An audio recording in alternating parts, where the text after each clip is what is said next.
Of Mountains and Seas. Notes penned by Leonard, an adventurer from antiquity. Most ancient indeed. Mona had used her astrology to interpret its tattered contents and restore them. Thanks to help from Veterinarian, I was able to get across and make it to this mountain peak.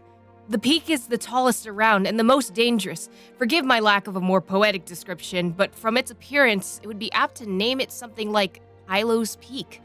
But after a simple survey of the terrain, I found that maybe I could use a rope and stakes to climb up from the east face, then use the wind to throw a hook to... and then...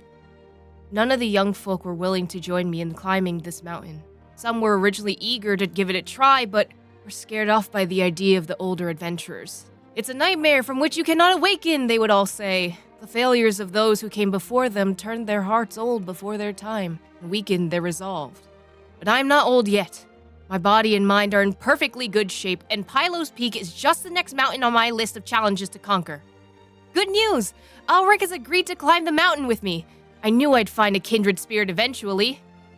I really underestimated this mountain. Not until I tried to climb it did I realize there really is no way up.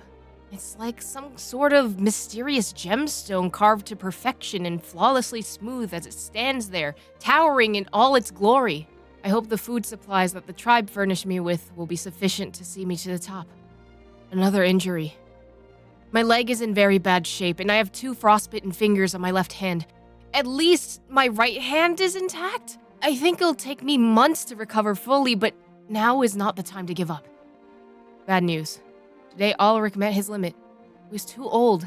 He physically could not cope with the bitterly cold snowstorms and the relentlessly steep terrain this far up the mountain. I held a brief funeral for him and buried a bottle of his favorite wine alongside him.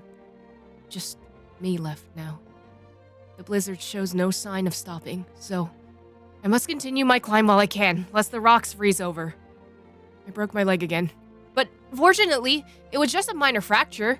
I barely escaped being blown into oblivion by a barrage of hailstones from this blizzard. Somehow I avoided certain death by clinging for dear life to some sharp rocks and finally clawing my way back onto the cliff face. With much difficulty, I think I have found a way down the mountain. If I had been thrown against that wall of ice or become trapped in a crevice, I fear my luck would have run out. This time, it opened an old wound. I am afraid I will not be able to climb for at least a year after this. The sky is so blue. I do not expect another snowstorm for at least a few days. I saw a falcon flying straight up into the clouds, very close to the peak of the mountain. The place so high up that I cannot reach it. If only I could soar into the sky, just like that falcon. Just like the baby eagles from the fairy tale who learned to fly at the summit of a tall mountain.